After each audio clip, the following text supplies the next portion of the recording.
Welcome to the up to date chemistry classes. तो आज ये जीओसी का लेक्चर है। इस जीओसी के लेक्चर में हमने पहले है ना इलेक्ट्रोफाइल और न्यूक्लियोफाइल के बारे में पढ़ लिया है। आज हम पढ़ेंगे रिएक्शन मैकेनिज्म और फिर उसमें कौन कौन से स्टेप्स इन्वॉल्व होते हैं। तो ओवरऑल ये क्लास है ना इंडक्टिव इफेक्ट पे रहने वाली है, ठीक है। तो क्लास को स्टार्ट करने से पहले जो व्यूअर्स है उनसे मैं रिक्वेस्ट करती हूँ कि प्लीज़ चैनल को सब्सक्राइब करें, वीडियो को लाइक करें और आपका कमेंट सेक्शन में फीडबैक ज़रूर दें। ये मेरी छोटी सी रिक्वेस्ट है आप लोगों से। क्लास को स्टार्ट करने से पहले प्लीज़ ये ज़रूर लेक्चर देखने से पहले वीडियो को लाइक एंड चैनल को सब्सक्राइब और एक कमेंट है ना आफ्टर द क्लास है ना, पूरा लेक्चर देखने के बाद में आपको लेक्चर कैसा लग रहा है ये फीडबैक आप ज़रूर दें। क्या आपको लेक्चर समझ में आ रहा है, क्या आप क्वेश्चन इसके बाद में अप्रोच कर पा रहे हैं, ये फीडबैक आप ज़रूर दें, ठीक है। अभी रिएक्शन मैकेनिज्म, तो रिएक्शन मैकेनिज्म क्या होता है कि कोई भी रिएक्टेंट होता है वो या तो किसी ट्रांजिशन स्टेट के थ्रू या फिर किसी इंटरमीडिएट के थ्रू है ना फाइनली प्रोडक्ट में कन्वर्ट हो जाता है। तो रिएक्शन मैकेनिज्म क्या होता है, रिएक्टेंट का जो रिएक्टेंट से प्रोडक्ट में कन्वर्ट होने की जो पूरा प्रोसीजर रहता है ना उसका जो स्टेप वाइज डिस्क्रिप्शन है वही रिएक्शन मैकेनिज्म है। ए detailed and step wise description of the pathway by which a reactant are converted into the product are known as a reaction mechanism, ठीक है। अब जो acceptable mechanism होता है ना वो not only deals with the structural changes but also deals with the energy changes, that is thermodynamic parameters of the reaction like enthalpy वगैरह। मतलब acceptable mechanism वो होता है जो structural changes के साथ साथ reaction के thermodynamic parameters के बारे में भी डिस्कस करें। That takes place every step of the reaction, जो हर स्टेप पे रिएक्शन का जो हर स्टेप है वहाँ पे जो स्ट्रक्चरल चेंजेस हो रहे हैं और जो है ना थर्मोडाइनेमिकल चेंजेस हो रहे हैं, इन सब के बारे में है ना जो बात करें ना मैकेनिज्म जो बताएं वह है ना एक एक्सेप्टेबल रिएक्शन मैकेनिज्म होएगा। अब है ना जब हम रिएक्शन मैकेनिज्म से डील करते हैं ना तो हमें फॉलोइंग स्टेप्स है ना ऑब्जर्व करने, फॉलोइंग स्टेप्स ऑब्जर्व होते हैं, ठीक है। एक तो होता है इलेक्ट्रॉनिक डिस्प्लेसमेंट होता है, फिर उसके बाद में बॉन्ड क्लीवेज, फिर इंटरमीडिएट का फॉर्मेशन होएगा तो कौन से टाइप का इंटरमीडिएट बनेगा और फिर टाइप ऑफ ए मैकेनिज्म, किस मैकेनिज्म से रिएक्शन प्रोसीड करेगी, ठीक है। अब होता है इलेक्ट्रॉनिक डिस्प्लेसमेंट होता है ना दो टाइप के होते हैं, एक तो होता है परमानेंट इलेक्ट्रॉनिक डिस्प्लेसमेंट होता है और एक टेम्परेरी इलेक्ट्रॉनिक डिस्प्लेसमेंट होता है। जो परमानेंट इलेक्ट्रॉनिक डिस्प्लेसमेंट होता है वो हमेशा होता है, मतलब it takes place even in the absence of a reagent, मतलब रिएजेंट की एब्सेंस रहेगी ना तो भी ये इलेक्ट्रॉनिक डिस्प्लेसमेंट होएगा, ठीक है। कौन कौन से परमानेंट इलेक्ट्रॉनिक डिस्प्लेसमेंट होते हैं, जैसे कि रेजोनेंस हो गया, इंडक्टिव इफेक्ट हो गया और हाइपर कॉन्जुगेशन हो गया, ये सब क्या है परमानेंट इलेक्ट्रॉनिक डिस्प्लेसमेंट है। दूसरी जब हम बात करते हैं टेम्परेरी है ना इलेक्ट्रॉनिक डिस्प्लेसमेंट की, तो टेम्परेरी इलेक्ट्रॉनिक डिस्प्लेसमेंट क्या होता है, always takes place in the presence of a reagent, है ना रिएजेंट की प्रेजेंस में होता है। और कौन सा जो इलेक्ट्रॉनिक जो डिस्प्लेसमेंट है जो कि टेम्परेरी वो है इलेक्ट्रोमेरिक इफेक्ट, जो हमेशा है ना in the presence of the reagent होता है। अब इंडक्टिव इफेक्ट क्या है, इंडक्टिव इफेक्ट है the permanent displacement of the sigma electrons along the carbon chain, है ना परमानेंट डिस्प्लेसमेंट है सिग्मा इलेक्ट्रॉन्स का along the carbon chain when an atom और a group of a atom having different electron negativity than the carbon atom. अगर कोई है ना एक ऐसा ग्रुप या फिर है ना कोई एटम ऐसा जुड़ा हुआ है कार्बन चेन से जिसकी है ना इलेक्ट्रॉन नेगेटिविटी कार्बन से डिफरेंट है, is attached with this chain is called inductive effect, ठीक है। मतलब क्या है, सिग्मा इलेक्ट्रॉन्स का जब अगर कोई डिफरेंट इलेक्ट्रॉन नेगेटिविटी वाला एटम अगर कार्बन चेन से जुड़ा हुआ है तब जो सिग्मा इलेक्ट्रॉन्स का जो परमानेंट डिस्प्लेसमेंट है अलोंग द कार्बन चेन है ना वो क्या कहलाता है, इंडक्टिव इफेक्ट कहलाता है, राइट। अब जैसे है ना कोई जेड ये एटम है ना, ये तो ये एक सिंगल एटम हो सकता है या फिर ये ग्रुप ऑफ एटम हो सकता है, राइट। अब अगर इस इलेक्ट्रॉन नेगेटिविटी जेड की अगर है ना कार्बन से ज़्यादा होती है, इलेक्ट्रॉन नेगेटिविटी अगर जेड की कार्बन से ज़्यादा होती, इलेक्ट्रॉन नेगेटिविटी क्या होती है कि जो बॉन्ड पेयर होता है ना उस जैसे ए और बी है, ठीक है, तो इलेक्ट्रॉन नेगेटिविटी वो टेंडेंसी है जो इस बॉन्ड पेयर के इलेक्ट्रॉन को खुद की तरफ खींचे। अगर बी की इलेक्ट्रॉन नेगेटिविटी ज़्यादा है तो ये इस बॉन्ड पेयर के इलेक्ट्रॉन है ना बी अपनी तरफ खींच लेगा, जिससे ए पे तो पार्शली पॉजिटिव चार्ज आएगा और बी पे क्या होएगा पार्शली नेगेटिव चार्ज आएगा, ठीक है। तो ये बॉन्ड के इलेक्ट्रॉन को खींच लेता है मोर इलेक्ट्रॉन नेगेटिव एटम। तो यहाँ पे भी है ना इलेक्ट्रोनेगेटिविटी जेड की ज़्यादा बता रखी है। तो जो इस कार्बन और जो ये जेड के बीच में जो ये बॉन्ड है, बॉन्ड पेयर के इलेक्ट्रॉन है, ये है ना जेड की तरफ आ जाएंगे, ठीक है। तो इस जेड पे क्या आ जाएगा, पार्शियल नेगेटिव चार्ज आ जाएगा, और है ना कार्बन पे क्या आ जाएगा, पार्शियली पॉजिटिव चार्ज आ जाएगा। अब देखिए ये जो सिग्मा इलेक्ट्रॉन्स है ना, इनका है ना जेड की इलेक्ट्रोनेगेटिव मोर इलेक्ट्रोनेगेटिविटी होने के कारण ये ना इस साइड है ना, मतलब ये जो सिग्मा इलेक्ट्रॉन्स है ना, इनका है ना डिस्प्लेसमेंट हो रहा है टुवार्ड्स जेड, ठीक है। तो लेकिन एक चीज आप ये देख रहे हो कि यहाँ पे जो इस फर्स्ट वाले कार्बन पे है जो कि जेड से डायरेक्टली अटैच्ड है, उस पे पार्शियली पॉजिटिव चार्ज ज्यादा है, फिर इस पे कम है, और फिर इस वाले कार्बन पे और भी कम है। मतलब लेफ्ट टू राइट जाने, इधर से राइट टू लेफ्ट में क्या हो रहा है कि जो जेड है उससे है ना डिस्टेंस इंक्रीज हो रही है, और इंटेंसिटी ऑफ जो इंडक्टिव इफेक्ट क्या हो रही है कि डिक्रीज हो रही है। मतलब जो इंडक्टिव इफेक्ट कैसा है, डिस्टेंस डिपेंडेंट इफेक्ट है, ठीक है। दूसरा आता है प्लस आई इफेक्ट। क्या होता है, अब ये जो जेड ग्रुप लगा हुआ है, अगर इसकी इलेक्ट्रॉन नेगेटिविटी कार्बन की इलेक्ट्रॉन नेगेटिविटी से कम है, यहाँ पे एक चीज आप देख रहे हो कि इस इफेक्ट को माइनस आई इफेक्ट क्यों बोला, कि जो जेड ग्रुप लगा हुआ है वो अपनी तरफ इलेक्ट्रॉन खींच रहा है ना, ठीक है। मतलब इलेक्ट्रॉन्स को खींच रहा है ना, इलेक्ट्रॉन दे नहीं रहा, इलेक्ट्रॉन को खींच रहा है, इसलिए इस जेड का कौन सा इफेक्ट होएगा, माइनस आई इफेक्ट होएगा। अब दूसरी कंडीशन क्या है, अगर जेड की इलेक्ट्रॉन नेगेटिविटी कार्बन की इलेक्ट्रॉन नेगेटिविटी से कम है, तो क्या होगा, इस बॉन्ड पेयर के जो इलेक्ट्रॉन है ना कार्बन की तरफ ज्यादा अट्रैक्ट होंगे, क्योंकि कार्बन की इलेक्ट्रॉन नेगेटिविटी तो ज्यादा है। तो इस कारण क्या होएगा, यहाँ पे अब है ना जेड इलेक्ट्रॉन दे रहा है एक तरीके से इस साइड, तो इसका कौन सा इफेक्ट होएगा, प्लस आई इफेक्ट होएगा, है ना। अब हमेशा क्या है कि हमें भी पता है कि जो इंडक्टिव इफेक्ट कैसा होता है, डिस्टेंस डिपेंडेंट होता है। तो जैसे इस जेड से ना जितना इस कार्बन पे जितना पार्शियल नेगेटिव चार्ज आएगा सबसे ज्यादा आएगा, फिर इससे और कम आएगा, फिर इस वाले कार्बन पे और पार्शियल नेगेटिव चार्ज कम आएगा, फिर इस पे सबसे कम पार्शियल नेगेटिव चार्ज आएगा। मतलब जैसे जैसे डिस्टेंस इंक्रीज होती जाती है, इंडक्टिव इफेक्ट की जो है ना इंटेंसिटी क्या होती जाती है, डिक्रीज होती जाती है, ठीक है। अब होता है इंडक्टिव इफेक्ट किस लिए कैसे अराइज होता है, कारण क्या है, क्यों अराइज होता है। It's arises because of the difference of the electron negativity. Inductive effect is the distance dependent electronic effect है, जैसे कि हम देख रहे हैं कि distance that means as well as the distance increases from the source. Source क्या है, जिसकी वह एटम या ग्रुप ऑफ एटम जैसे कि जेड, जिसकी इलेक्ट्रॉन नेगेटिविटी कार्बन की इलेक्ट्रॉन नेगेटिविटी से डिफरेंट है, या तो कार्बन की इलेक्ट्रॉन नेगेटिविटी से कम है तो प्लस आई इफेक्ट होगा जेड का, और अगर ज्यादा है तो माइनस आई इफेक्ट होएगा। That means as well as the distance from the source is increases, intensity of a जो इंडक्टिव इफेक्ट क्या होती है वो डिक्रीज होती जाती है, ठीक है। अब there is no inductive effect between the carbon and a hydrogen. Carbon की इलेक्ट्रॉन नेगेटिविटी होती है 2.5, हाइड्रोजन की होती है 2.1। तो इनकी इलेक्ट्रॉन नेगेटिविटी का डिफरेंस बिल्कुल मामूली सा है, तो इनके बीच में इंडक्टिव इफेक्ट फंक्शन नहीं करता है। In inductive effect there is a partial displacement of the sigma electrons will be takes place. क्या होता है कि जो सिग्मा इलेक्ट्रॉन्स होता है उनका पार्शियल डिस्प्लेसमेंट होता है इंडक्टिव इफेक्ट में। नेक्स्ट है inductive effect respective in nature होता है। रेस्पेक्टिव इन नेचर का मतलब एक बार एक्सप्लेन कर देते हैं क्या है रेस्पेक्टिव इन नेचर का मीनिंग।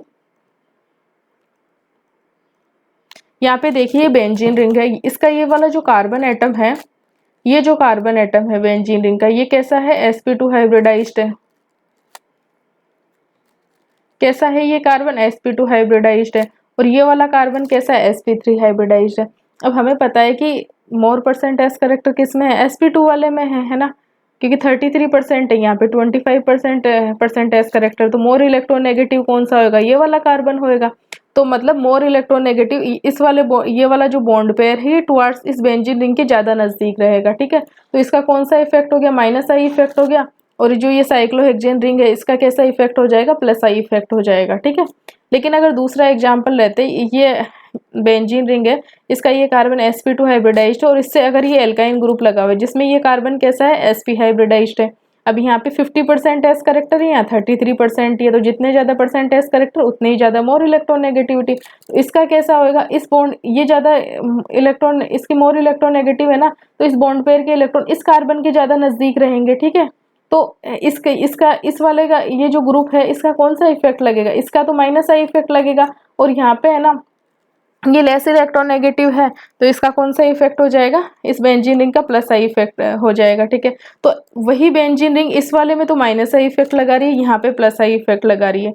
तो डिपेंड करता है कि इससे जुड़ा हुआ ग्रुप कौन सा है। अगर जुड़ा हुआ ग्रुप है ना लेस इलेक्ट्रोनेगेटिव वाला है, इलेक्ट्रोनेगेटिविटी वाला है, तो ये इसका माइनस आई वर्क करेगा। और अगर इस बेंजीन से रिंग से लगा हुआ अगर कोई ग्रुप है वो मोर इलेक्ट्रोनेगेटिविटी वाला है, तो इस बेंजीन रिंग का कौन सा प्लस आई इफेक्ट लगने लग जाएगा। तो मतलब यही है यही जो एक्सप्लेन किया है, यही है कि इंडक्टिव इफेक्ट कैसा होता है, रेस्पेक्टिव इन नेचर होता है।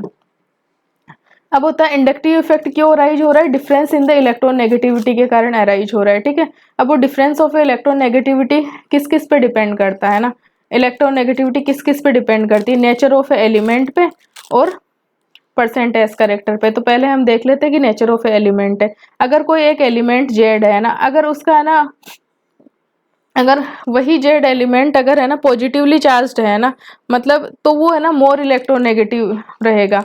और अगर उस जेड में ना इलेक्ट्रॉन ऐड करके वो नेगेटिव अगर चार्ज हो जाता है तो वो जेड के कंपेरेटिवली है ना लेस इलेक्ट्रोनेगेटिव रहेगा। ठीक है, तो जैसे है ना जेड प्लस की इलेक्ट्रोनेगेटिविटी ज़्यादा रहेगी, फिर न्यूट्रल वाले की रहेगी और फिर नेगेटिव चार्ज वाले की रहेगी। तो ये हो गया नेचर ऑफ एलिमेंट, हो गया कि इलेक्ट्रोनेगेटिविटी कैसे वेरी करती है। दूसरा हो गया परसेंटेज करेक्टर इंक्रीज होने से क्या होता है कि इलेक्ट्रॉन नेगेटिविटी इंक्रीज होती है। परसेंटेज करेक्टर क्या होता है कि इंक्रीज होने से है ना इलेक्ट्रॉन नेगेटिविटी इंक्रीज होती है। मतलब परसेंटेज करेक्टर इलेक्ट्रॉन नेगेटिविटी से directly proportional to the percentage character. अब देखिए बॉन्ड एंगल है, तो बॉन्ड एंगल क्या होता है कि डायरेक्टली प्रोपोर्शनल होता है परसेंटेज करेक्टर के। ठीक है, मतलब बॉन्ड एंगल इंक्रीज होने पे परसेंटेज करेक्टर इंक्रीज होंगे और मतलब इलेक्ट्रॉन नेगेटिविटी इंक्रीज होएगी। दूसरा हाइब्रिडाइजेशन से, ये sp हाइब्रिडाइजेशन है,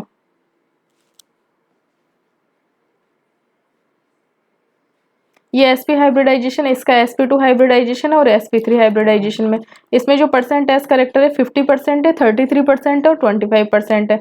तो परसेंटेज करेक्टर की क्या है कि डायरेक्टली प्रोपोर्शनल होती है इलेक्ट्रॉन नेगेटिविटी। तो सबसे ज़्यादा तो sp जो हाइब्रिडाइज्ड रहेगा उसकी रहेगी इलेक्ट्रॉन नेगेटिविटी, फिर sp2 हाइब्रिडाइज्ड की और फिर sp3 हाइब्रिडाइज्ड की। ठीक है, एक ये फैक्टर आता है कि रिंग साइज होती है ना, smaller ring size are more electronegative than the large rings, है ना। तो इलेक्ट्रोनेगेटिविटी किसकी ज़्यादा रहेगी, स्मॉलर रिंग 3 मेंबर्ड, फिर 4 मेंबर्ड की रहेगी इलेक्ट्रोनेगेटिविटी और फिर 5 मेंबर्ड की रहेगी। तो ये हो गया इलेक्ट्रोनेगेटिविटी का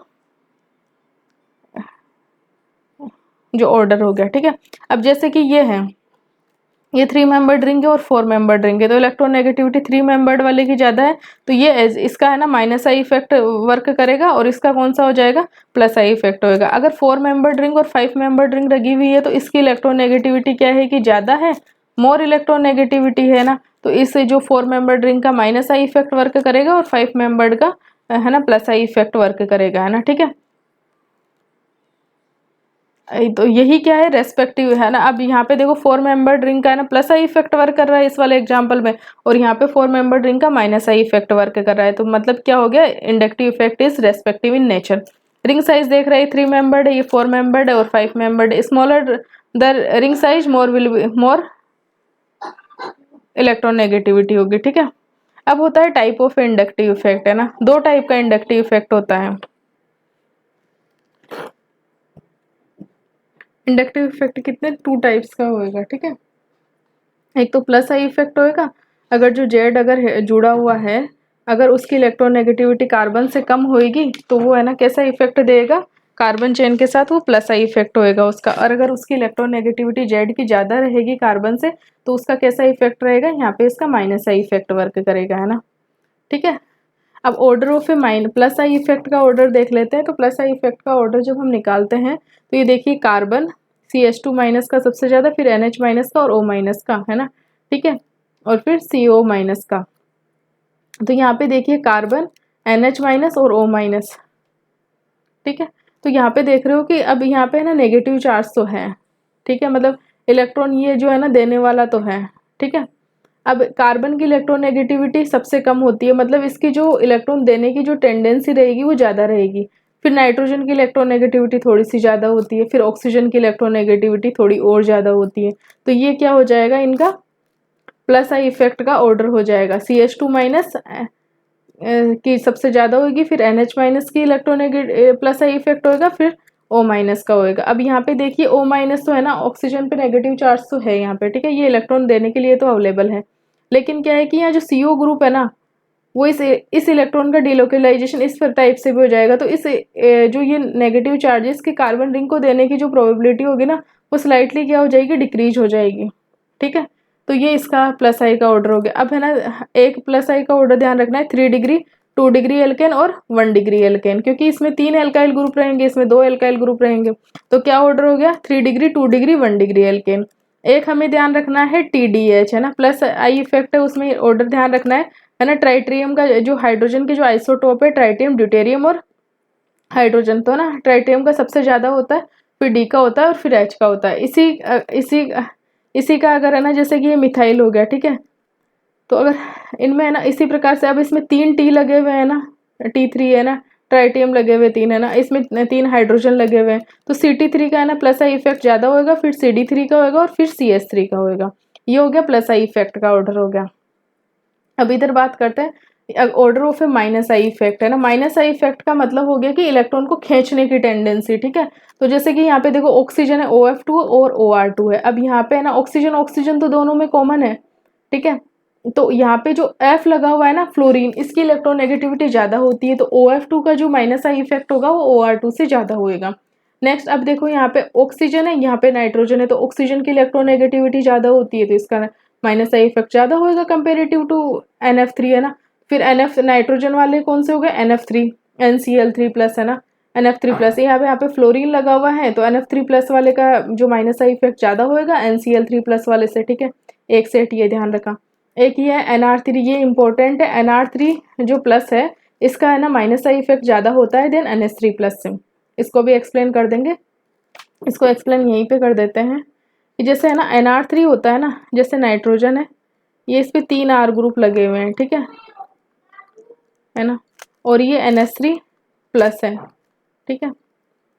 तो यहाँ पे अगर देखें तो यहाँ पे कौन सा बॉन्ड है, यहाँ पे है ना कार्बन और नाइट्रोजन बॉन्ड है, ठीक है, कार्बन और नाइट्रोजन बॉन्ड है। तो इस जो बॉन्ड पेयर है इसकी इलेक्ट्रॉन डेंसिटी, इनमें इलेक्ट्रोनेगेटिविटी में ज़्यादा डिफरेंस नहीं है, तो ऑलमोस्ट है ना बीच में से रहेगी, ठीक है। इलेक्ट्रॉन डेंसिटी जो इलेक्ट्रॉन पेयर रहेगा ना ऑलमोस्ट बीच में से रहेगा। लेकिन यहाँ पे देखो नाइट्रोजन की इलेक्ट्रोनेगेटिविटी ज़्यादा है, तो जो NH जो बॉन्ड पेयर है इसके जो इलेक्ट्रॉन्स रहेंगे वो नाइट्रोजन के टुवार्ड्स ज़्यादा रहेंगे, ठीक है ना। तो इस वाले नाइट्रोजन पे क्या है कि इलेक्ट्रॉन डेफिशिएंसी ज़्यादा है, तो जितनी ज़्यादा इलेक्ट्रॉन डेफिशिएंसी होएगी, इलेक्ट्रॉन डेफिशिएंसी है ना, मोर इलेक्ट्रॉन डेफिशिएंसी इस नाइट्रोजन पे, ठीक है। तो इसकी ना जितनी ज़्यादा इलेक्ट्रॉन डेफिशिएंटी रहेगी उतना ही है ना माइनस आई इफेक्ट क्या होगा, इंक्रीज हो जाएगा। तो इसी कारण है ना NR3 प्लस का जो माइनस आई इफेक्ट है वो NH3 प्लस से ज़्यादा है, फिर नाइट्रो का, फिर साइनो का और फिर SO2R का, ठीक है। नाइट्रो, साइनो और SO2R। अब देखिए यहाँ पे नाइट्रोजन है, एक नाइट्रोजन इसके पास भी, यहाँ पे 2 ऑक्सीजन है, मोर इलेक्ट्रोनेगेटिविटी हो जाएगी, है ना, ठीक है। और यहाँ पे कार्बन आ गया, तो नाइट्रो का जो माइनस आई इफेक्ट होता है वो साइनो से ज़्यादा होता है, और फिर ये SO2R का हो गया, ठीक है। अब यहाँ पे एक शेट ये बनेगा, इसके बाद में है ना सबसे पहले तो ना OF2 OR2 वाला बनाओ, फिर नाइट्रोजन वाले सेट बनाओ, फिर है ना NO2 नाइट्रो, साइनो और SO2R का बनाओ, ठीक है।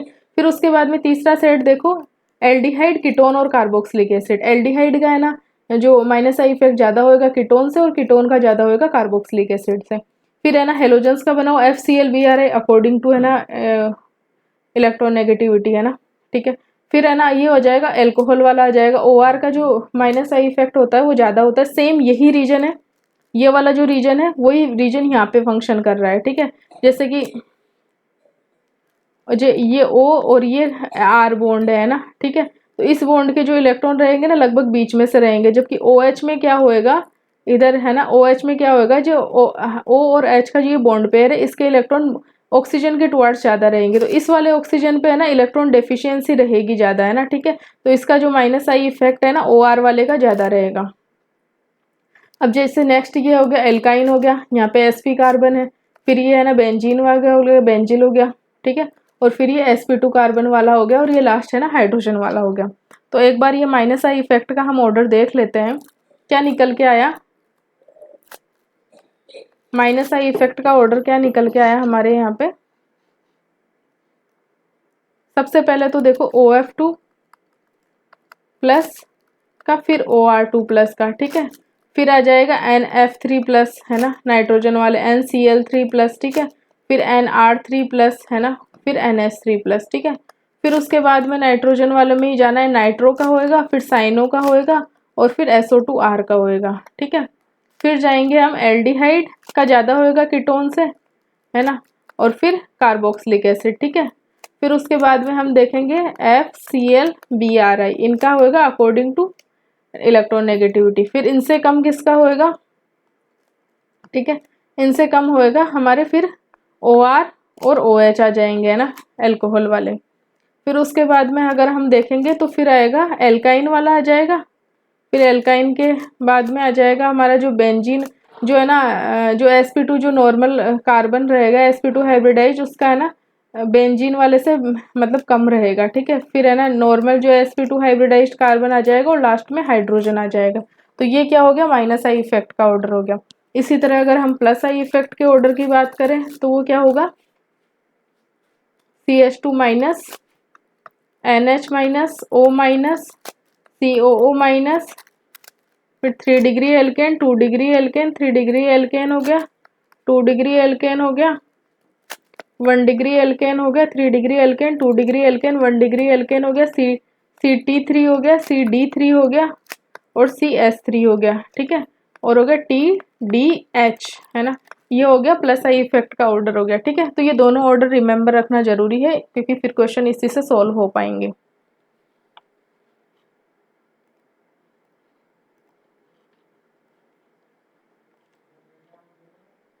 नेक्स्ट अब एप्लीकेशन ऑफ, है ना, इंडक्टिव इफेक्ट। नेक्स्ट है एप्लीकेशन ऑफ इंडक्टिव इफेक्ट क्या है। तो इंडक्टिव इफेक्ट से हम क्या क्या चीज़ें एक्सप्लेन कर सकते हैं इसके बारे में, ठीक है। तो इंडक्टिव इफेक्ट से हम ना इंटरमीडिएट की स्टेबिलिटी एक्सप्लेन कर सकते हैं, जैसे कार्बोकेटाइन और कार्बेनाइन की स्टेबिलिटी, ठीक है। जो एल्काइल हैलाइड्स होते हैं ना, उनकी जो है ना रिएक्टिविटी को हम एक्सप्लेन कर सकते हैं। कार्बोनाइल कंपाउंड की रिएक्टिविटी को एक्सप्लेन कर सकते हैं, एल्कोहल की रिएक्टिविटी को एक्सप्लेन कर सकते हैं, हाइड्रोजन है उसका एसिडिक नेचर को एक्सप्लेन कर सकते हैं, एसिडिक कंपाउंड के एसिडिक नेचर को, और बेसिक नेचर है कंपाउंड को एक्सप्लेन कर सकते हैं। अब सबसे पहले देखेंगे अब स्टेबिलिटी ऑफ ए इंटरमीडिएट। तो इसमें है ना कार्बोकेटाइन और कार्बेनाइन की स्टेबिलिटी को देखते हैं। अब हमें पता है कार्बोकेटाइन क्या होता है, इलेक्ट्रॉन डेफिशिएंट स्पीसीज होती है, मतलब इसके पास इलेक्ट्रॉन्स की कमी रहती है, ठीक है। तो है ना, और जो लेस इलेक्ट्रॉन नेगेटिव एलिमेंट होता है उसकी टेंडेंसी क्या होती है, बियर पॉजिटिव चार्ज होती है, ठीक है। और मोर इलेक्ट्रॉन जो नेगेटिव एलिमेंट होता है उसकी टेंडेंसी क्या रहती है कि वो नेगेटिव चार्ज को बियर करेगा, ठीक है। अब हमें कार्बोकेटाइन की स्टेबिलिटी को देखना है। जिसके पास पहले से इलेक्ट्रॉन्स की कमी है वो कोशिश करेगा कि उसे कोई इलेक्ट्रॉन दे। तो देने वाले कौन होते हैं, इलेक्ट्रॉन रिलीजिंग ग्रुप्स होते हैं। मतलब जो कार्बोकेटाइन की स्टेबिलिटी किस पे डिपेंड करती है, जो स्ट्रेंथ ऑफ ERG, जो इलेक्ट्रॉन रिलीजिंग ग्रुप्स होते हैं उनकी जो स्ट्रेंथ है ना, जितनी इंक्रीज होगी कार्बोकेटाइन की स्टेबिलिटी उतनी ही इंक्रीज होगी। लेकिन अब जब बात करते हैं अगर विड्रॉइंग ग्रुप है ना, तो विड्रॉइंग ग्रुप का अगर पहले से किसी के पास इलेक्ट्रॉन्स की कमी और फिर उसके पास और खींचने वाला आ गया, इलेक्ट्रॉन को लेने वाला आ गया, तो कंपैरेटिवली स्टेबिलिटी तो डिक्रीज होगी, ठीक है। तो जो कार्बोकेटाइन की स्टेबिलिटी है वो जो इलेक्ट्रॉन विड्रॉइंग ग्रुप्स होते हैं उनके साथ कैसी होती है, उनके साथ है ना इन्वर्सली प्रोपोर्शनल वाला रिलेशन रहता है। इलेक्ट्रॉन रिलीजिंग फैक्टर्स के साथ डायरेक्टली प्रोपोर्शनल है स्टेबिलिटी, और जो इलेक्ट्रॉन विड्रॉइंग जितने भी इफेक्ट्स हैं उनके साथ इन्वर्सली प्रोपोर्शनल है, ठीक है। जैसे कि ना इलेक्ट्रॉन रिलीजिंग में ना इंडक्टिव इफेक्ट आ गया, रेजोनेंस के डायरेक्टली प्रोपोर्शनल है, प्लस एच के डायरेक्टली प्रोपोर्शनल है। और जो कार्बोकेटाइन है उसकी स्टेबिलिटी जो माइनस आई के इन्वर्सली प्रोपोर्शनल है, माइनस एच के इन्वर्सली प्रोपोर्शनल है, और माइनस आर के है ना इन्वर्सली प्रोपोर्शनल है। दूसरी बात आते हैं स्टेबिलिटी ऑफ ए कार्बेनाइन। कार्बेनाइन कैसा है, इलेक्ट्रॉन रिच स्पीसीज है, मतलब इसके पास है ना इलेक्ट्रॉन का एक्सिस है। अब इसको स्टेबल करने के लिए क्या देखना पड़ेगा, हमें देखना पड़ेगा कि कोई ऐसे फैक्टर्स हो जो कि है ना इस एक्सिस ऑफ ए चार्ज को ले जाए, है ना। तो ले जाने का मतलब कौन से हो जाएंगे, इलेक्ट्रॉन विड्रॉइंग जो ग्रुप्स होंगे ना, है ना, उनके क्या होगा कि ये जो स्टेबिलिटी ऑफ ए कार्बेनाइन है वो है ना जो इलेक्ट्रॉन जो विड्रॉइंग ग्रुप्स होंगे ना उनकी स्ट्रेंथ के तो डायरेक्टली प्रोपोर्शनल होएगा, और जितने भी जो इलेक्ट्रॉन रिलीजिंग जो फैक्टर्स है उनकी स्ट्रेंथ के है ना इन्वर्सली प्रोपोर्शनल रहेगा कार्बेनाइन की स्टेबिलिटी। कार्बेनाइन की स्टेबिलिटी इलेक्ट्रॉन विड्रॉइंग ग्रुप्स के डायरेक्टली प्रोपोर्शनल, और जो जितने भी इलेक्ट्रॉन रिलीजिंग ग्रुप है उनके इन्वर्सली प्रोपोर्शनल रहेगी। अब रिलीजिंग ग्रुप्स कौन कौन से होते हैं, वो जो विड्रॉइंग ग्रुप, विड्रॉइंग इफेक्ट्स कौन कौन से होते हैं, जैसे कि हो गया -i के डायरेक्टली प्रोपोर्शनल, -h के डायरेक्टली प्रोपोर्शनल, -r के डायरेक्टली प्रोपोर्शनल। वही जो रिलीजिंग फैक्टर्स कौन से, +i के इन्वर्सली प्रोपोर्शनल है कार्बेनाइन की स्टेबिलिटी, +h के इन्वर्सली प्रोपोर्शनल है और +r के इन्वर्सली प्रोपोर्शनल है। ठीक है, अब इसके हम कुछ एग्जांपल्स देख लेते हैं। स्टेबिलिटी ऑफ ए कार्बोकेटाइन, तो ये देखिए कार्बोकेटाइन, ये वाला कार्बन कैसा है, sp3 हाइब्रिडाइज्ड है, ये कैसा है sp2 हाइब्रिडाइज्ड है और ये कार्बन कैसा है sp हाइब्रिडाइज्ड है। अब देख रहे हैं कि यहाँ पे percent S character left to right जाने पे इंक्रीज हो रहे हैं, मतलब है ना इस वाले कार्बन की इलेक्ट्रोनेगेटिविटी इंक्रीज हो रही है। इसका मतलब है कि कार्बोकेटाइन ये है, इसकी स्टेबिलिटी क्या हो रही है, डिक्रीज हो रही है, क्योंकि -i इफेक्ट इंक्रीज हो रहा है ना लेफ्ट टू राइट जाने पे, मतलब इस वाले कार्बोकेटाइन की स्टेबिलिटी डिक्रीज हो रही है। तो क्या ऑर्डर आएगा कार्बोकेटाइन की स्टेबिलिटी का, 1 2 3, ये इस कार्बोकेटाइन की स्टेबिलिटी का ऑर्डर आएगा। नेक्स्ट एग्जांपल है,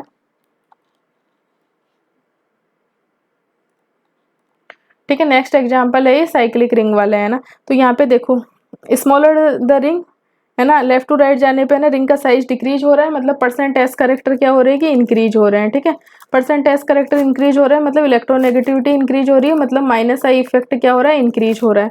मतलब अगर -i इफेक्ट इंक्रीज हो रहा है तो कार्बोकेटाइन की स्टेबिलिटी कैसी हो रही है, डिक्रीज हो रही है। तो कार्बोकेटाइन की स्टेबिलिटी का ऑर्डर क्या आ जाएगा, 1 2 3 आ जाएगा।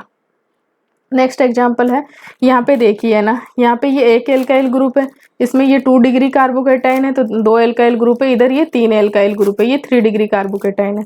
तो और एल्काइल ग्रुप का कौन सा इफेक्ट होता है, +i इफेक्ट होता है। तो +i effect of alkyl group left to right जाने पे इंक्रीज हो रहा है। ठीक है, तो मतलब carbon atom having positive charge है ना, जिस कार्बन एटम पे पॉजिटिव चार्ज है उस पे number of alkyl group increase हो रहा है, मतलब क्या हो रहा है, +i इफेक्ट है ना इंक्रीज हो रहा है, मतलब है ना जो कार्बोकेटाइन है उसकी स्टेबिलिटी क्या हो रही है, इंक्रीज हो रही है। तो ये हो गया कार्बोकेटाइन की स्टेबिलिटी का ऑर्डर हो गया। नेक्स्ट एग्जांपल है ये CH3 पॉजिटिव है, मिथाइल कैटाइन है, और ये CD3 कैटाइन और ये CT3 कैटाइन है। हमें पता है कि +i इफेक्ट जो का ऑर्डर है वो लेफ्ट टू राइट जाने पे क्या हो रहा है, इंक्रीज हो रहा है। तो जो स्टेबिलिटी है, ये जो कार्बोकेटाइन है इसकी स्टेबिलिटी क्या होगी, लेफ्ट टू राइट जाने पे इंक्रीज होएगी। अब होता है स्टेबिलिटी ऑफ ए कार्बेनाइन के कुछ एग्जांपल्स देख लेते हैं।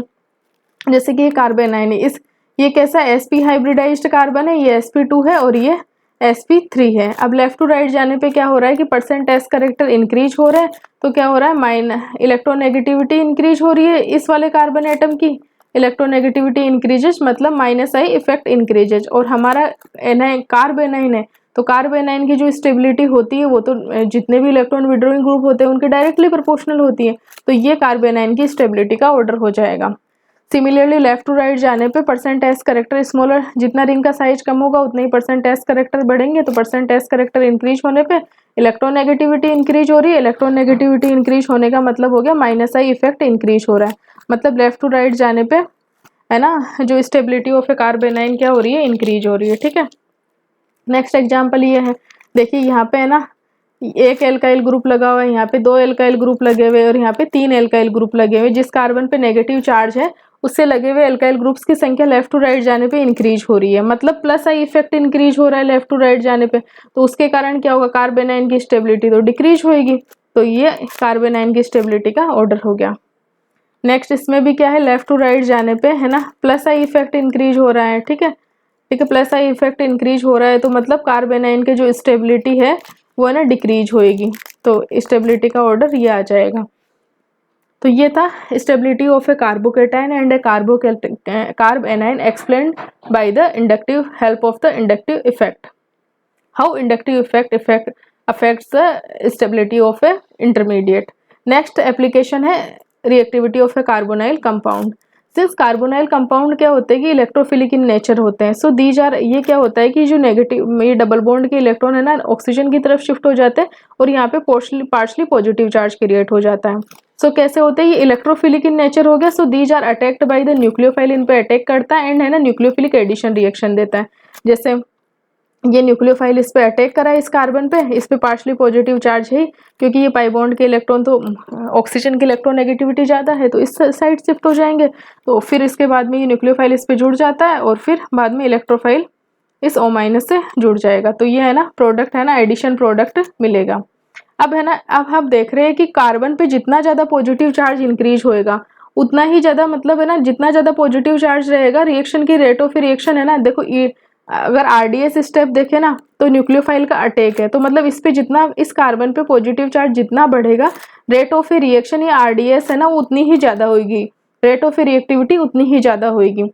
As well as the electrophilicity of a carbonyl carbon increases the reactivity towards nucleophilic addition, rate of a nucleophilic addition या के इक्विलिब्रियम क्या होगा, इंक्रीज होएगा। ठीक है, अब यहाँ पे पार्शली, यहाँ पे देखिए इस ये जो पार्शली पॉजिटिव चार्ज है जितना ज़्यादा होएगा इस कार्बन पे इसकी रिएक्टिविटी उतनी ही ज़्यादा होगी।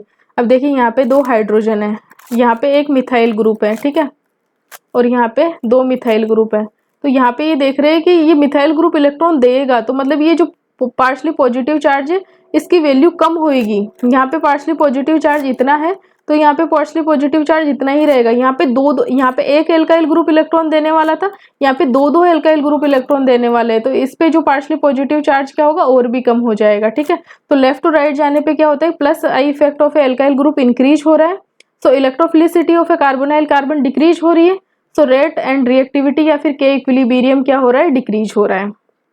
इसीलिए जो एल्डिहाइड होते हैं इलेक्ट्रोफिलिक एडिशन के प्रति वो कीटोन से ज्यादा रिएक्टिव होते हैं। ठीक है, नेक्स्ट है रिएक्टिविटी ऑफ एल्काइल हैलाइड।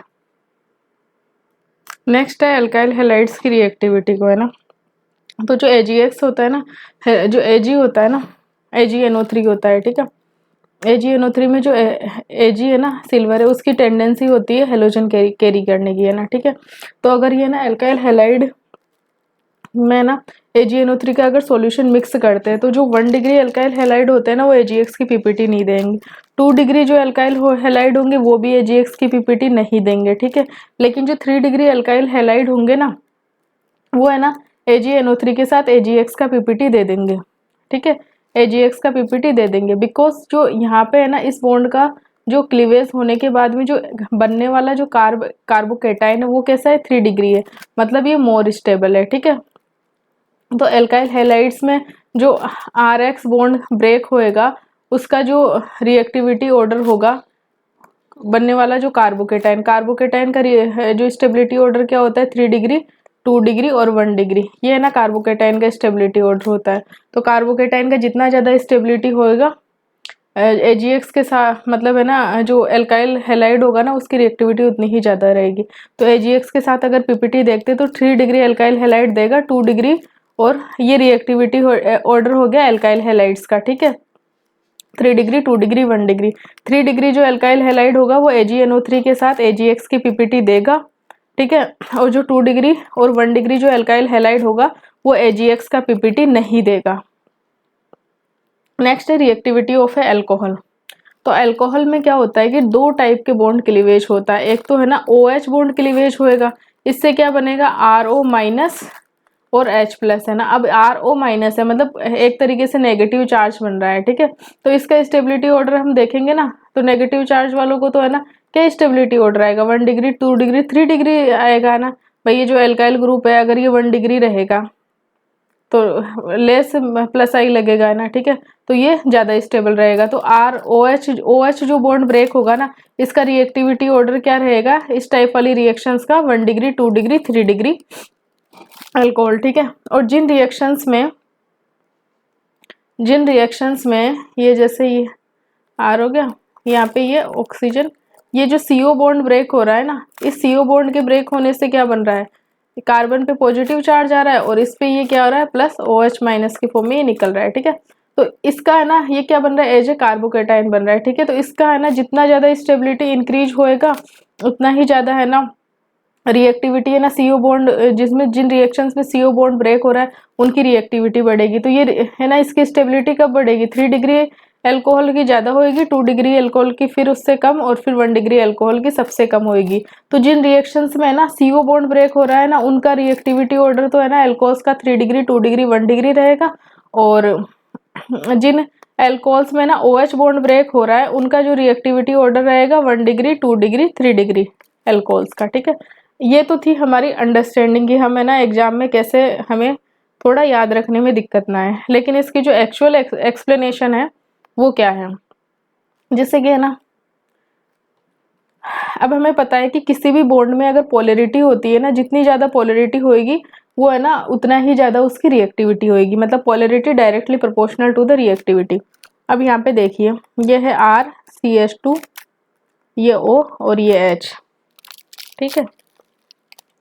तो यहाँ पे देखिए ये है ना कुछ तो है ना, ये जो एल्काइल ग्रुप है ये भी इलेक्ट्रॉन देगा, है ना, ठीक है। यहाँ पे है ना OH के O और OH बॉन्ड के बीच में पोलरिटी सबसे ज़्यादा है क्योंकि एक ही एल्काइल ग्रुप लगा हुआ है। लेकिन अगर ये दो एल्काइल ग्रुप अगर इससे लग जाएंगे, दो एल्काइल ग्रुप इस वाले कार्बन से लग जाएंगे तो ये ज़्यादा इलेक्ट्रॉन डेंसिटी देंगे। तो मतलब यहाँ पे इधर इस वाले बॉन्ड की भी पोलरिटी मतलब मध्यस्थ पोलरिटी रहेगी, मीडिएट सी, है ना। यहाँ पे OH बॉन्ड की पोलरिटी ज़्यादा है, फिर यहाँ पे OH बॉन्ड की पोलरिटी कम हो गई।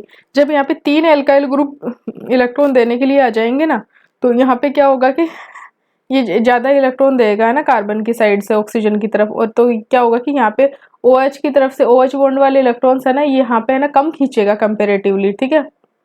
तो इस बॉन्ड की पोलरिटी कम हो गई OH बॉन्ड की, जबकि यहाँ पे है ना CO बॉन्ड की पोलरिटी इंक्रीज हो रही है।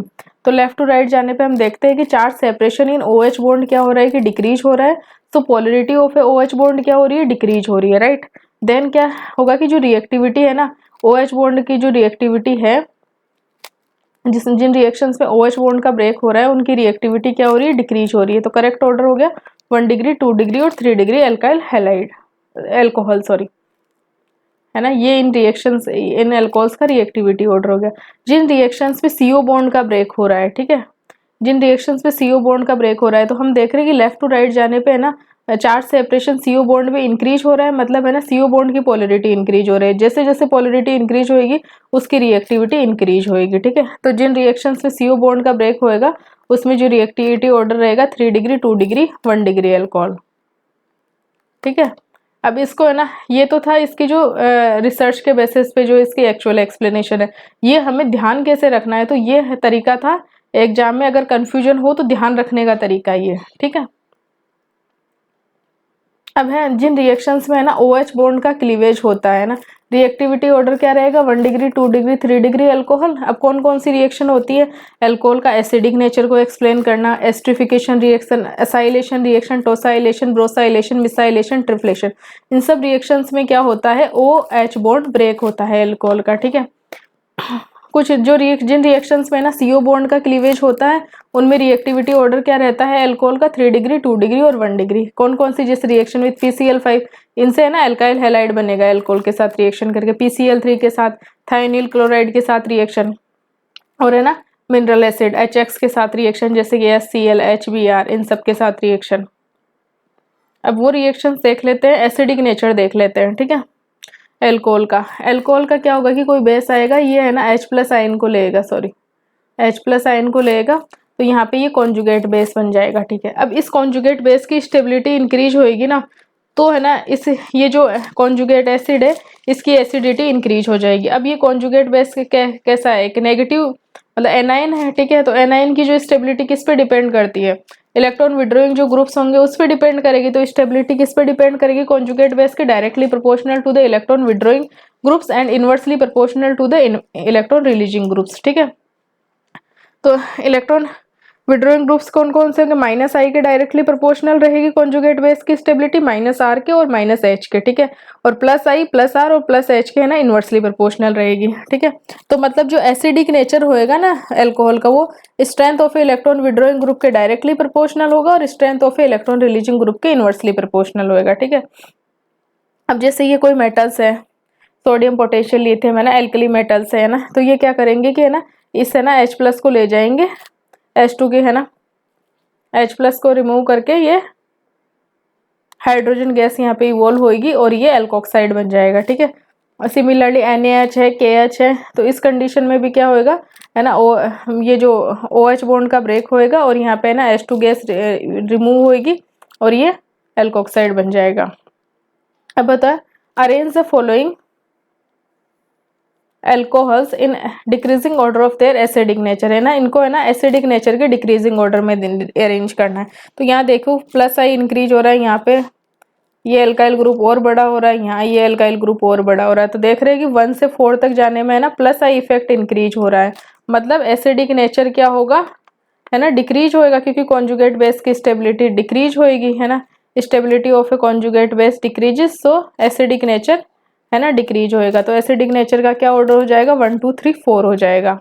नेक्स्ट एग्जाम्पल ये है, अब यहाँ पे देखो इस कार्बन से लगा हुआ है, ये नेक्स्ट कार्बन हो गया। तो इस कार्बन पे देखो ये जो नेक्स्ट कार्बन हो गया ना, यहाँ पे ये एल्काइल ग्रुप लगा हुआ है, ये कैसा है 1 डिग्री है। इस वाले कार्बन से यहाँ पे देखो इस वाले कार्बन से लगा हुआ है ना एक 1 डिग्री एल्काइल ग्रुप है ना, इस वाले कार्बन से ये लगा हुआ 2 डिग्री एल्काइल ग्रुप है, और यहाँ पे ये 3 डिग्री लग गया है ना, ठीक है 3 डिग्री कार्बन पे है। यहाँ पे भी ये है तो 1 डिग्री कार्बन पे, ये OH ग्रुप तो है ना 1 डिग्री कार्बन पे, पर जो इसका नियरेस्ट कार्बन है वो कैसा है 2 डिग्री है। और यहाँ पे अगर देखा जाए तो ये कार्बन कैसा है 2 डिग्री कार्बन है। तो सबसे ज्यादा तो है ना जो है ना अगर देखा जाए तो सबसे कम तो है ना इस 3 डिग्री वाले की रहेगी, फिर इसकी रहेगी, ठीक है। अब इन दोनों में देखते हैं तो ये तो 1 डिग्री कार्बन है, लेकिन इसके आगे जो लगे हुए ना वो भी 1 डिग्री है, लेकिन इस वाले में देखो ये 1 डिग्री है, लेकिन इसके जो नेक्स्ट जो नियर है ना ये 2 डिग्री है। तो मतलब ये प्लस आई इफेक्ट ज्यादा देगा है ना। तो स्टेबिलिटी का ऑर्डर क्या हो जाएगा, अप टू डाउन जाने पे प्लस आई इफेक्ट है ना इंक्रीज हो रहा है, तो जो एसिडिटी क्या हो रही है डिक्रीज हो रही है, एसिडिटी डिक्रीजेस। नेक्स्ट एग्जाम्पल देखते हैं, एस्टिफिकेशन रिएक्शन है ना। एस्टिफिकेशन रिएक्शन में क्या होता है, इन the presence of A concentrate H2SO4 reaction between the esterification है ना, मतलब एस्टर का फॉर्मेशन होएगा। तो यहाँ पे क्या करेगा कि जो H+ यहाँ पे जो H2SO4 होता है ना, concentrate H2SO4 behave as a protonated agent as well as a dehydrating agent, ये दोनों की तरह फंक्शन करता है, ठीक है। तो यहाँ पे सबसे पहले तो है ना इसका जो डबल बॉन्ड है इसका प्रोटोनेशन होएगा, इस पे ना इलेक्ट्रोफिलिसिटी बढ़ेगी इस वाले कार्बन पे, कार्बोनाइल कार्बन पे, फिर ये OR होएगा ना इस वाले कार्बन पे अटैक करेगा, ठीक है। फिर अटैक करेगा तो फिर ये अटैक करने से ये वाली स्पीसीज बन जाएगी, फिर है ना जो H2SO4 वो एज ए डिहाइड्रेटिंग एजेंट के रूप में काम करेगा, तो ये H2O बाहर निकल जाएगा और ये एस्टर हमें मिल जाएगा, ठीक है, ये एस्टर हमें मिल जाएगा। तो ये कौन सी रिएक्शन है, एस्टिफिकेशन रिएक्शन है, इसमें ना जो है ना OH बॉन्ड का ब्रेक हो रहा है, ठीक है। नेक्स्ट रिएक्शन है reaction of A carboxylic acid derivatives. जो कार्बोक्सिलिक एसिड डेरिवेटिव्स होते हैं ना वो इलेक्ट्रोफिलिक होते हैं नेचर में, सो ये क्या करेंगे, ये nucleophiles attacked by the nucleophile and gives nucleophilic substitution reaction है ना। जो कार्बोक्सिलिक एसिड डेरिवेटिव्स होते हैं इस पे ना यहाँ पे न्यूक्लियोफाइल अटैक करेगा। पहले तो ये देखें कि कार्बोक्सिलिक एसिड डेरिवेटिव्स बनाते कैसे, कोई जेड ग्रुप है ये इस पे अटैक करेगा, ये OH ग्रुप बाहर निकल जाएगा, तो ये क्या होगा कार्बोक्सिलिक एसिड डेरिवेटिव्स हो गए। अब यहाँ पे जेड क्या क्या हो सकता है, अगर ये O C double bond R है तो ये है ना कौन सा डेरिवेटिव होगा कार्बोक्सिलिक एसिड का, एनहाइड्राइड होगा। अगर ये जेड OR है तो ये एस्टर डेरिवेटिव हो जाएगा, अगर ये क्लोराइड है तो ये एसिड हैलाइड हो जाएगा, ठीक है। अब ये है कार्बोक्सिलिक एसिड डेरिवेटिव, जो इस पे ये न्यूक्लियोफाइल अटैक करेगा है ना, नेगेटिव चार्ज इधर जाएगा, फिर उसके बाद में नेगेटिव चार्ज वापस इधर आएगा और ये जेड रिमूव हो जाएगा, तो ये है ना प्रोडक्ट बनेगा। तो ये रिएक्शन कैसी होती है, SN2AE एडिशन एलिमिनेशन रिएक्शन। पहले एडिशन होएगा इसका, फिर है ना इस जेड का एलिमिनेशन हो जाएगा। इसका मैकेनिज्म देखते हैं। न्यूक्लियोफाइल ये कैसा है, sp2 हाइब्रिड कार्बिटन है, ये इस पे अटैक करा, ये इलेक्ट्रॉन्स इधर रिमूव हुए, इधर मूव हुए। ये जो न्यूक्लियोफाइल का अटैक है ये कैसा है, स्लो RDS स्टेप है। यहाँ पे है ना जो हाइब्रिडाइजेशन है कार्बन का वो sp2 से क्या हो जाएगा sp3 हो जाएगा, ये एडिशन स्टेप है। ये कैसा इंटरमीडिएट बन गया, टेट्राहेड्रल इंटरमीडिएट बन गया। फिर एलिमिनेशन स्टेप में क्या होता है ना, एलिमिनेशन स्टेप कैसा होता है, फास्ट होता है, और यहाँ पे कार्बन का हाइब्रिडाइजेशन वापस sp3 से sp2 हो जाता है, ठीक है। तो ये एलिमिनेशन होके ये नेगेटिव ये चार्ज ये इलेक्ट्रॉन इस टाइप मूव होंगे और ये जेड बाहर निकल जाएगा, ठीक है। तो ये हमारा प्रोडक्ट बन गया। तो रिएक्शन कैसी हो गई, bimolecular nucleophilic substitution addition. Bimolecular nucleophilic substitution तो है, पर उसमें पहले एडिशन हो रहा है फिर एलिमिनेशन मैकेनिज्म हो रहा है। एडिशन एलिमिनेशन मैकेनिज्म भी बोलते हैं इसे, biomolecular nucleophilic substitution tetrahedral mechanism भी बोलते हैं, ठीक है, क्योंकि इसमें ना जो टेट्राहेड्रल इंटरमीडिएट बन रहा है, कार्बन का हाइब्रिडाइजेशन sp2 से sp3 होता है, फिर sp3 से वापस sp2 हो जाता है। इस रिएक्शन को क्या बोलेंगे, SN2AE एडिशन हो रहा है पहले, फिर एलिमिनेशन हो रहा है, तो SN2AE मैकेनिज्म बोलते हैं। अब रेट है ना किस पे डिपेंड करती है, ये स्लो RDS स्टेप है, तो रेट क्या है, directly proportional to the concentration of a acid derivatives and nucleophile है ना, इनकी कंसंट्रेशन पे ये डिपेंड करेगी। तो ये कौन सा ऑर्डर हो गया, सेकेंड ऑर्डर फॉलो कर रहा है, फॉलो सेकेंड ऑर्डर काइनेटिक्स को ये फॉलो करते हैं, ठीक है। तो ये हो गया SN2AE मैकेनिज्म। अब इसमें देखते हैं, since acid derivatives behave as the electrophile so as well as the electrophilicity of acid derivative increases. मतलब जो कार्बोनाइल कार्बन है उसके वो इलेक्ट्रोफाइल की तरह काम कर रहा है, तो जितनी ज़्यादा उस पर पॉजिटिव चार्ज रहेगा, मतलब उसकी इलेक्ट्रोफिलिसिटी जितनी ज़्यादा रहेगी एसिड डेरिवेटिव्स की, there reactivity towards SN2AE reaction क्या होएगा, इंक्रीज होती जाएगी। अब इसका एग्जाम्पल देख लेते हैं। Relative reactivity of acid derivatives towards SN2AE mechanism. जैसे ये है, अब ये नाइट्रोजन, ये इस पे पॉजिटिव चार्ज है, ठीक है। अगर इस बॉन्ड के इलेक्ट्रॉन है ना इधर शिफ्ट होंगे, लेकिन ये जो नाइट्रोजन वाले लोन पेयर है ना, तो ये वाला रेजोनेंस भी इसमें चलेगा, ठीक है। अगर इसमें ना ऑक्सीजन भी है ना, ऑक्सीजन के साथ वाला ये रेजोनेंस भी इधर चलेगा, ठीक है। लेकिन अगर है ना ये जो एनहाइड्राइड में है, तो ये जो ऑक्सीजन पे है ना, ये लोन पेयर है ना, ये इस साइड भी इन्वॉल्व होंगे और इस साइड भी है ना, मतलब डिलोकलाइजेशन में इन्वॉल्व होंगे। लेकिन अगर ये कंडीशन देख ली जाती है दूसरी, ये जैसे क्लोराइड आ गया, तो क्लोराइड तो क्या है कि इलेक्ट्रॉन को खींचेगा, देगा नहीं ये इलेक्ट्रॉन खींचेगा। तो यहाँ पे है ना पार्शली पॉजिटिव चार्ज सबसे ज्यादा रहेगा एसिड हैलाइड की कंडीशन में। ये क्या है, एसिड हैलाइड से। लेकिन यहाँ पे देख रहे हो कि है ना जो नाइट्रोजन है, नाइट्रोजन लोन पेयर तो है ना, ये वाला इलेक्ट्रॉनिक डिलोकलाइजेशन तो सब में हो रहा है, ठीक है। मतलब ये इलेक्ट्रॉन तो दिए जा रहे हैं, ठीक है। लेकिन यहाँ पे नाइट्रोजन की इलेक्ट्रॉन नेगेटिविटी ऑक्सीजन के कंपेयर में क्या है कि कम है। तो मतलब जो नाइट्रोजन और ऑक्सीजन में जब हम कंपेयर करेंगे तो इलेक्ट्रॉन देने की टेंडेंसी ज्यादा किसकी रहेगी, नाइट्रोजन की रहेगी। तो इसका जो ये जो इसका प्लस आर इफेक्ट होगा ना, ये ज्यादा होएगा देन एस्टर से। मतलब एमाइड की जो है ना, ये जो कार्बन है इस पे की जो इलेक्ट्रोफिलिसिटी है वो कम होएगी देन द एस्टर। मतलब एमाइड है ना, SN2AE रिएक्शन होगी उसके प्रति लेस रिएक्टिव होएगा देन द एस्टर। दूसरी बात आती है एनहाइड्राइड आता है, इस ऑक्सीजन के पास लोन पेयर है, ठीक है। लेकिन वो इस साइड भी डिलोकलाइजेशन में इन्वॉल्व हो रहे हैं और इस साइड भी इन्वॉल्व हो रहे हैं, पर इस वाले ऑक्सीजन के कंपेरेटिवली अगर देखा जाए तो इस वाले ऑक्सीजन के लोन पेयर कम अवेलेबल है, ठीक है। तो यहाँ पे है ना पार्शली पॉजिटिव चार्ज एस्टर से ज्यादा रहेगा, मतलब एनहाइड्राइड होंगे वो एस्टर से ज्यादा रिएक्टिव रहेंगे। जब एसिड हैलाइड की बात आती है तो यहाँ पे तो क्या है कि इलेक्ट्रॉन पुलिंग वाला इफेक्ट है, इलेक्ट्रॉन विड्रॉइंग ग्रुप लगा हुआ है जिसका -I इफेक्ट लग रहा है। तो यहाँ पे जो इलेक्ट्रोफिलिसिटी होगी इस कार्बोनाइल कार्बन की सबसे ज्यादा होगी। तो लेफ्ट टू राइट जाने पे क्या है कि electrophilicity of a carbonyl carbon increase हो रही है, सो रिएक्टिविटी टुवार्ड्स SN2AE मैकेनिज्म क्या हो रहा है, इंक्रीज हो रही है, ठीक है। नेक्स्ट है arrange the following in decreasing order of reactivity towards SN2AE mechanism. तो ये देखो यहाँ पे फ्लोरीन है, बाकी सारे फैक्टर तो जो डिफरेंशिएटिंग फैक्टर है ना उसी के बेसिस पे हम एग्जाम में तुरंत देखना है कि क्या डिफरेंशिएटिंग फैक्टर है।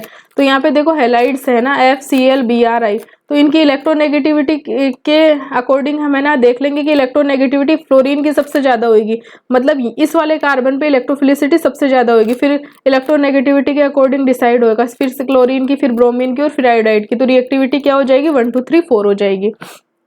नेक्स्ट एग्जाम्पल है, देखो यहाँ पे तो है ना ये -I इफेक्ट लग रहा है दोनों क्लोरीन का, ठीक है। और यहाँ पे है ना इसका तो ये है ना रेजोनेंस के कारण है ना ये इलेक्ट्रॉन ऐसे डिलोकलाइज होंगे, तो इधर से दोनों साइड से है ना ये डिलोकलाइजेशन हो रहा है। यहाँ पे एक -I इफेक्ट है और एक ये रेजोनेंस हो रहा है। तो सबसे ज्यादा तो रिएक्टिविटी 1 की होगी, फिर इसमें एक क्लोरीन है तो फिर इसकी 3 नंबर की हो जाएगी, और इसमें दोनों तो OET है ना, तो सबसे कम रिएक्टिविटी 2 नंबर की हो जाएगी, ठीक है। नेक्स्ट एग्जांपल है CH3C डबल बॉन्ड L है ना, और ये बेंजीन रिंग है। तो यहाँ पे तो इसका +I इफेक्ट लग रहा है इस वाले, देखो ये वाला पार्ट तो सेम है दोनों में, डिफरेंट का है, यहाँ पे मिथाइल है और यहाँ पे बेंजीन रिंग है। यहाँ पे ओनली +I इफेक्ट लग रहा है, ठीक है, मिथाइल ग्रुप का, लेकिन यहाँ पे बेंजीन का है ना +I भी लग रहा है +R भी लग रहा है। तो यहाँ पे जो पार्शली पॉजिटिव चार्ज है ये क्या होगा, डिक्रीज हो जाएगा, ठीक है। तो रिएक्टिविटी क्या हो जाएगी, 1 is more reactive towards SN2AE than the 2।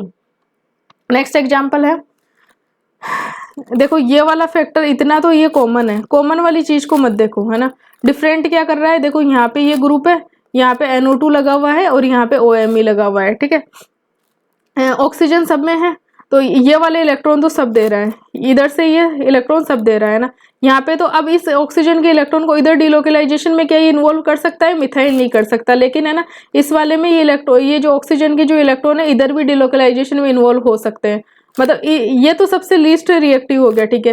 लेकिन यहाँ पे देखो ये ऑक्सीजन के इलेक्ट्रॉन इधर है ना इस बेंजीन के साथ डिलोकलाइजेशन में इन्वॉल्व हो सकते हैं, और डिलोकलाइजेशन में इन्वॉल्व होंगे क्योंकि यहाँ पे है ना पैरा पोजीशन पे यहाँ पे है ना NO2 ग्रुप लगा हुआ है। इसके कारण क्या होगा, इसका -R इफेक्ट वर्क करेगा, मतलब ये इलेक्ट्रॉन को अपनी तरफ ज्यादा खींचेगा। तो यहाँ पे जो पार्शली पॉजिटिव चार्ज होगा इस वाले कार्बन पे ज्यादा होएगा।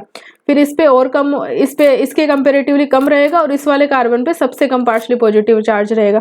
तो रिएक्टिविटी ऑर्डर क्या हो जाएगा, SN2AE के टुवार्ड्स है ना 3 to 1 हो जाएगा। नेक्स्ट एग्जाम्पल है, अगर यहाँ पे ना एक इक्विवेलेंट न्यूक्लियोफाइल यहाँ पे लिया गया है, ठीक है। अब यहाँ पे दो है ना कार्बन है, जो कार्बोनाइल कार्बन है, एक तो ये वाला है और एक ये वाला है। अब इस वाले में देखो ऑक्सीजन तो दोनों में सेम है ना, ठीक है। तो इधर से भी ये डिलोकलाइजेशन हो रहा है, इसमें इस वाले ऑक्सीजन का इधर डिलोकलाइजेशन हो रहा है, इधर डिलोकलाइजेशन हो रहा है, ठीक है।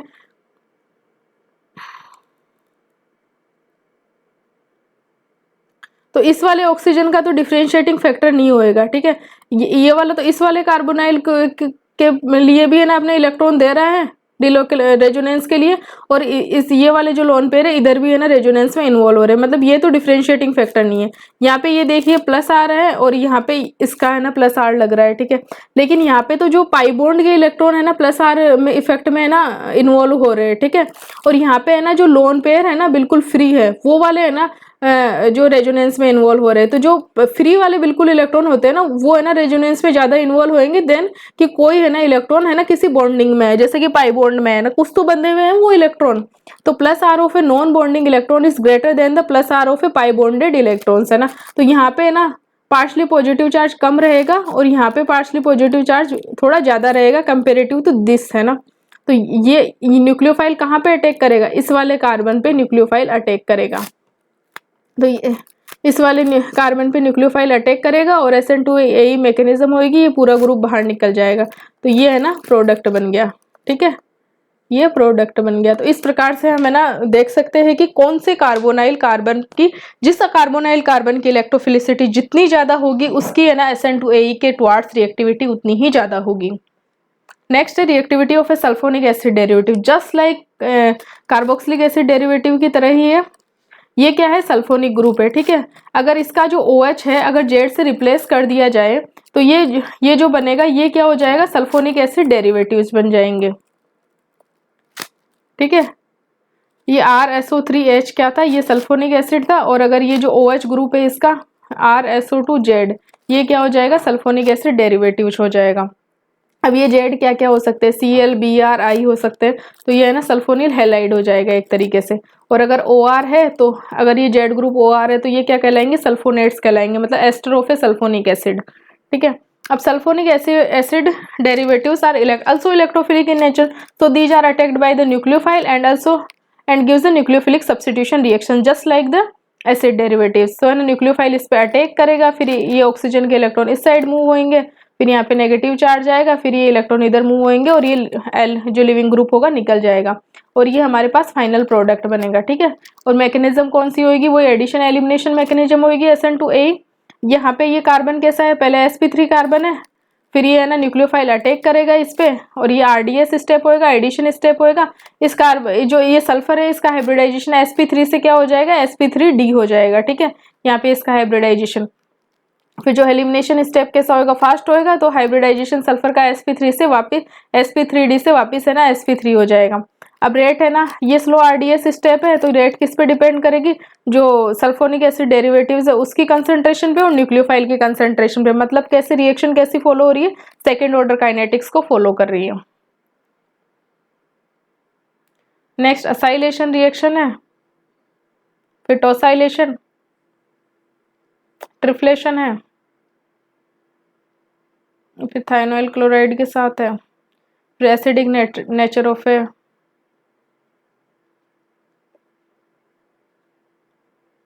Acidic nature of A compounds हैं।